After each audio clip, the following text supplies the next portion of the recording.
ಸಭಾಧ್ಯಕ್ಷರೇ, ಇಂದಿರಾ ಗಾಂಧಿ ಫೋಟೋ ಇಲ್ಲದೆ ಇವತ್ತು ಕಾಂಗ್ರೆಸ್ ಸರ್ಕಾರನೇ ಇಲ್ಲ ಸಭಾಧ್ಯಕ್ಷರೇ. ಇವತ್ತಿಗೂ ಇಂದಿರಾ ಗಾಂಧಿ ಹೆಸರು ಇರಲೇಬೇಕು ಸಭಾಧ್ಯಕ್ಷರೇ. ಏರ್ಪೋರ್ಟ್ ರೋಡಿಂದ ಬರೋವಾಗ ಹೋಗುವಾಗ ಹೆಬ್ಬಾಳದ ಹತ್ರ 2 ಇಂದಿರಾ ಕ್ಯಾಂಟೀನ್ ಐತೆ ಸಭಾಧ್ಯಕ್ಷರೇ. ಎಲ್ಲ ಕಾಂಗ್ರೆಸ್ ಶಾಸಕರಿಗೂ ಕೈ ಮುಗಿದು ಕೇಳ್ಕೊಂತೀನಿ, ನಿಮ್ಮ ಜೊತೆ ನಾನು ಬರ್ತೀನಿ, ಹೋಗಿದೆ 2 ಕ್ಯಾಂಟೀನಲ್ಲಿ ಊಟ ಮಾಡ್ಕೊಂಬರೋಣ, ಬರ್ತೀರಾ? 2 ಇಂದಿರಾ ಕ್ಯಾಂಟೀನ್ ಐತೆ, ನಾನು ಬರ್ತೀನಿ, ನನ್ನ ಜೊತೆ ನೀವು ಊಟ ಮಾಡ್ತೀರಿ. ಎಲ್ಲರೂ ಬರ್ಬೇಕು, ಕಾಂಗ್ರೆಸ್ MLAಗಳು ಎಲ್ರಿಗೂ. ಅಲ್ಲ, ನಾವು ಕ್ಯಾಂಟೀನಲ್ಲಿ ಊಟ ಮಾಡಿ ಬಂದೇವೆ. ಹೇಳ್ತೇನೆ ಸಭಾಧ್ಯಕ್ಷರೇ, ನಾವು ಮನುಷ್ಯರಲ್ಲ, ಬಡವನು ಮನುಷ್ಯನೇನಲ್ಲ. ಗಾರ್ಬೇಜ್ ಡಂಪಿಂಗ್ ಪಾರ್ಟ್ಗೆ ಅಟ್ಯಾಚು ಸಭಾಧ್ಯಕ್ಷರೇ. Garbage dumping ಯಾರ್ಡ್ಗೆ attach. ಲೆಕ್ಕ ಹಾಕೊಳ್ಳಿ ಸಭಾಧ್ಯಕ್ಷರೇ. ಅದಕ್ಕೆ ನಾನು ಕರಿತಾ ಇರೋದು.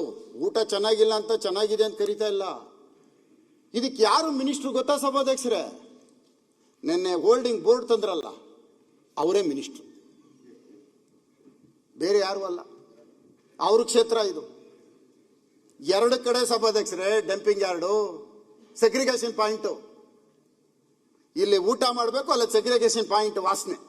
ಲಾರಿಗಳು ಲೈನಾಗಿ ನಿಂತವೆ, ಆಟೋ ರಿಕ್ಷಾಗಳು ಲೈನಾಗಿ ನಿಂತವೆ. ಒಂದು ನೊಣ ಬಂದ್ರೆ ಹಿಂಗ್ ಓಡಿಸ್ತೀವಿ, 100 ನೊಣ ಹೆಂಗ್ ಓಡಿಸೋದು ಸಭಾಧ್ಯಕ್ಷರೇ? ನಿಮಗಿಂತ ನಾನಿಲ್ಲ. ನಮ್ಮಿಬ್ಬರಿಗೆ ಇಟ್ರೆ ನೀವು ನೋಬೆಲ್ ಅವಾರ್ಡ್ ತಗೊಂಡ್ಬಿಡ್ತೀರಿ. ನೀವು ನಿಮಗ್ ಕೊಡ್ತಾರೆ, ನಾನು ಏನು ಕೊಡಲ್ಲ. ಮಾತಾಡಿ, ನಾನು ಜೊತೆ ಕಾಂಪಿಟೇಷನ್ ಮಾಡಲ್ಲ. ಕಂಕ್ಲೂಡ್ ಮಾಡಿ. ಯಾಕೆಂದ್ರೆ ಕಲ್ಪನಾ ಇದ್ದಿದ್ರೆ ಇವತ್ತು ಸತ್ತೋಗ್ಬಿಡ್ತಾ ಇದ್ರು. ನಿಮಗೂ ಹೆಣ್ಣು ಮಕ್ಕಳಿಗೂ ಮುನಿರತ್ನ ಅವರೇ, ನನಗೆ ಆಗ್ಬಾರಲ್ಲ, ಕಾಂಪಿಟೇಷನ್ ಮಾಡಬೇಡಿ. ಅಲ್ಲಲ್ಲ, ನನಗೆ ಯಾವ್ದು ಉಪಯೋಗಿಸ್ಬೇಕು ಆ ಪದ ಉಪಯೋಗಿಸ್ಬೇಕು, ಇಲ್ಲಿಗೆ ಸಂಬಂಧಪಟ್ಟಿದ್ದ ಪದ ಉಪಯೋಗಿಸ್ಬೇಕು. ಆಕ್ಟಿಂಗ್ ಅನ್ನೋದಕ್ಕೆ ನಾನು ನಿರ್ಮಾಪಕ, producer, not actor. Sir brother, but act ಮಾಡಕ್ ನನಗೆ ಬರಲ್ಲ. ತಾವು ಸರ್ಕಾರದಲ್ಲಿ ಇದ್ರಲ್ಲ, ನಾನು ಆಕ್ಟ್ ಮಾಡಕ್ ಬರಲ್ಲ. ನಾನು ಆಕ್ಟರ್ ಅಲ್ಲ. ಅಲ್ಲ ಸರ್, ಕಂಪ್ಲೀಟ್ ಫಿನಿಶ್ ಮಾಡಿ ಮುನಿರಾಜ್ ಮಾತಾಡಿ. ಆಮೇಲೆ ಆ ಕ್ಯಾಂಟೀನ್ ಮಾಡಬೇಕಾದಾಗ ತಾವು ಇದ್ರಲ್ಲ, ಅದಕ್ಕೆ ಊಟ ಮಾಡಕ್ ಕರಿತಾ ಇರೋದು. 5 ಮಿನಿಟ್ಸ್ ಮುಗಿತಿ. ಮುನಿರತ್ನ 5 ಮಿನಿಟ್ಸ್ ಮುಗಿಸ್ಬೇಕು. ಸಭಾಧ್ಯಕ್ಷರೇ, ಆಯ್ತು, ಕಂಪ್ಲೀಟ್ ಮಾಡ್ಬಿಡ್ತೀನಿ ಸಭಾಧ್ಯಕ್ಷರೇ. ನಾನು ತಮಗೋಸ್ಕರ ಬೇಗ ಮುಗಿಸ್ಕೊಂತೀನಿ ಸಭಾಧ್ಯಕ್ಷ. ನಮಗೋಸ್ಕರ ನನಗೋಸ್ಕರ ಈಗಲೇ ಮುಗಿಸ್ಬಿಡಿ. ನನ್ನ ಮೇಲೆ ಏನೇ ಆಗಲಿ ತಮ್ಗೆ ಅಭಿಮಾನ ಸಭಾಧ್ಯಕ್ಷ.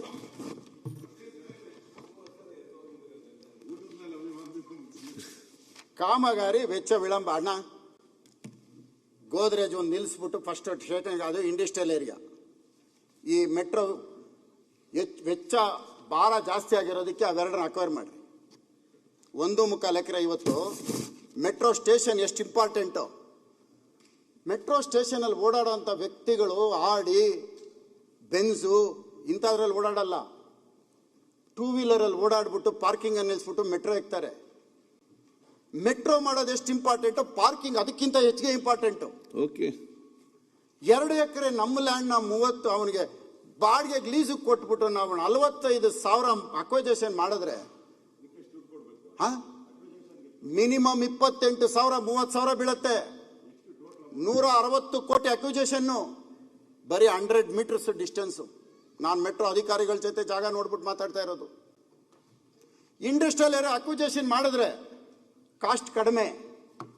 ನೀವತ್ತು ರೆಸಿಡೆನ್ಷಿಯಲ್ ಪ್ಲಾನ್ ಸ್ಯಾಂಕ್ಷನ್ ಮಾಡೋದು ಕಾಸ್ಟ್ ಜಾಸ್ತಿ. ಫಸ್ಟ್ ಅಕ್ವಿಜೇಷನ್ ಮಾಡಿ. ಗೋದ್ರೇಜ್ ಪ್ರಾಪರ್ಟಿ ಕೊಟ್ಟಿರೋದನ್ನ ಸ್ಟಾಪ್ ಮಾಡೋದಕ್ಕೆ ತಾವು ಎನ್ಕ್ವೈರಿ ಮಾಡಿ. ನಾನೇನಾರು ಹೇಳ್ತಾರೋ ತಪ್ಪಿದ್ರೆ ನನ್ನ ಮೇಲೆ ನೀವು ಏನು ಬೇಕಾದ್ರೂ ಕ್ರಮ ಕೈಗೊಳ್ಳಿ. ಇದ್ರನ್ನೊಂದು ಮಾಡಿ. ಜೊತೆಯಲ್ಲಿ ಮುನಿರಾಜ್ ಸಭಾಧ್ಯಕ್ಷರೇ, ಇನ್ನೂ ತುಂಬ ತಂದಿದ್ದೆ. 2:20 ಮಾತಾಡೋಕೆ ಅವಕಾಶ ಕೊಟ್ಟಿದ್ದೀರಿ. ಇಷ್ಟೊತ್ತು ಎಲ್ಲ ನನ್ನ ಮಾತು ಕೇಳಿದಕ್ಕೆ ನಿಮ್ಮೆಲ್ಲರಿಗೂ ಧನ್ಯವಾದಗಳು. Thank you. ಮುಗೀತು ಸಭಾಧ್ಯಕ್ಷ. ಈಗ 1 ಸೆಕೆಂಡ್ 10 ಮಿನಿಟ್ಸ್ ಮುಗಿಸಿ, ಅದೇ 2:30ಗೆ ಊಟಕ್ಕೆ ಬಯಸ್ತಾರೆ. 10 ಮಿನಿಟ್ಸ್. ಅಧ್ಯಕ್ಷ, ಬೆಂಗಳೂರು ಬಗ್ಗೆ